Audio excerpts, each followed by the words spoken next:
بسم اللہ الرحمن الرحیم۔ اسٹوڈنٹس، آج میں آپ کو ترجمۃ القرآن کا پیپر دکھاؤں گی۔ دیکھیں بچے نے کتنی اچھی پریزنٹیشن کی ہے۔ پریزنٹیشن کرنی ہے کیونکہ بورڈ میں ہمیشہ پریزنٹیشن کے ہی مارکس ملتے ہیں۔ یہ دیکھیں کویسچن کو کس طرح سے الگ کیا گیا ہے۔ ہر شارٹ کویسچن کے بعد ایک چھوٹی لائن کھینچی گئی ہے، اور جب کویسچن کمپلیٹ ہوا ہے تو اس کے بعد فل بڑی لائن کھینچی گئی ہے۔ آپ نے بھی اسی طرح سے کرنا ہے۔ آگے دیکھیں، یہ سوال نمبر 3 ہے۔ الفاظ کے معنی کو کتنا اچھے طریقے سے لکھا گیا ہے۔ سوال نمبر 4 دیکھیں، جو ترجمہ لکھا ہوا ہے انورٹڈ کوما میں ہے، اور بہت ہی اچھی پریزنٹیشن کی گئی ہے۔ اس کے بعد سوال نمبر 5 کو دیکھیں۔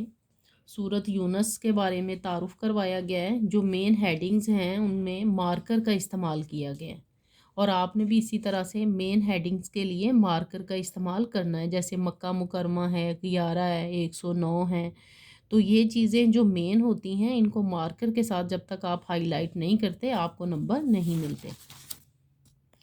اس کے بعد دیکھیں، وجہ تسمیہ لکھا ہوا ہے، فضیلت لکھی ہوئی ہے، اور ہر جو کال ہے اس کو انورٹڈ کوما میں لکھا گیا ہے۔ تو یہی چیزیں ہوتی ہیں جن کی وجہ سے آپ بورڈ میں بہت اچھے نمبر لے سکتے ہو۔ اس کے بعد آخر میں مرکزی موضوع لکھا گیا ہے، اور جب کویسچن کا اختتام ہو گیا ہے تو بڑی لائن لگا دی گئی ہے۔ آپ نے ہر کویسچن کے اینڈ پہ بڑی لائن لازمی لگانی ہے۔